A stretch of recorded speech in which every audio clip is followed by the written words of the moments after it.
Hello. Good morning, respected headmaster, teachers, and my dear friend. My name is Surendra Mahato. Today we are gathered to celebrate our 78th year Independence Day. We celebrate this day on 15th August every year. On this day, 1947, our country became free from British rule. Many great leaders like Mahatma Gandhi, Subhash Chandra Bose, Bhagat Singh, Khadiram Bose, Master Surya Sen, and other freedom fighters contributed freedom.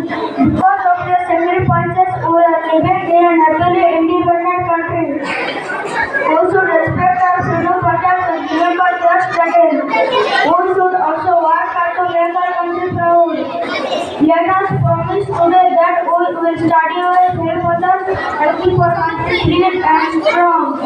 I feel proud to be an Indian. Happy Independence Day to all. Joy Hind, Vande Mataram. Thank you.